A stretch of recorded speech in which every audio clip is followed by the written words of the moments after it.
sebuah ruang kelas perguruan tinggi, 7 mahasiswa berkumpul sebagai satu kelompok. Mereka berasal dari latar belakang yang berbeda, membawa kemampuan, beban, dan cerita masing-masing. Hari itu, sebuah keputusan kecil tentang iuran kelas perlahan membuka mata mereka bahwa keadilan tidak selalu berarti sama.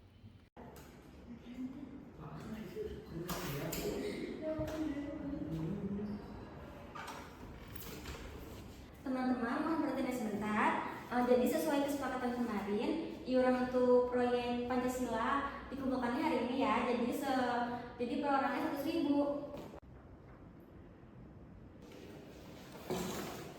Miss, kamu kenapa dari tadi diam? Aku belum bisa bayar hari ini, Lin. Uang gajiku kepake buat bayar kos.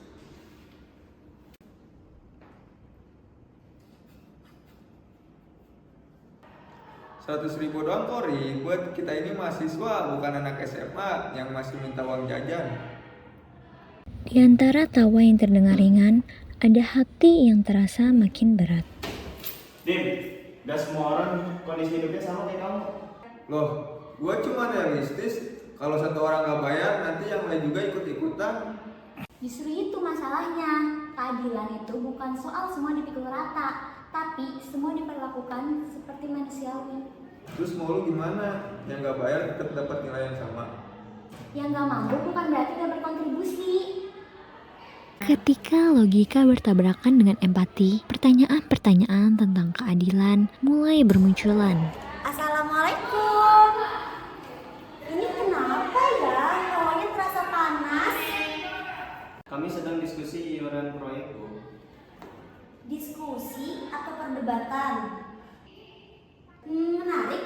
Tanpa sadar, kalian sedang mempraktikkan atau melanggar sila kelima Pancasila. Kami cuma takut proyek ini gagal, Bu. Takut gagal tuh wajar, Sari. Tapi yang berbahaya itu kalau misalkan kita mengorbankan keadilan demi hasil. Apakah adil memaksa semua orang sama tanpa melihat kondisinya?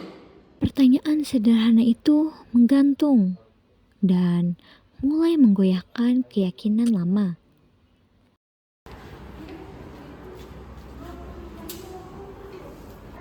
Aku kesal, Miss. Kenapa sih orang-orang pada hidup orang lain? Aku sudah biasa, Lin. Aku kerja sambil kuliah capek. Yang lebih capek itu, aku di tengah serius dianggap cuma gak punya uang. Padahal kamu selalu tepat waktu dan tugas kamu juga rapi. Iya, tapi suara kita sering kalah sama orang yang paling keras bicara. Di balik senyap koridor kampus, ada suara kecil yang akhirnya ingin didengar.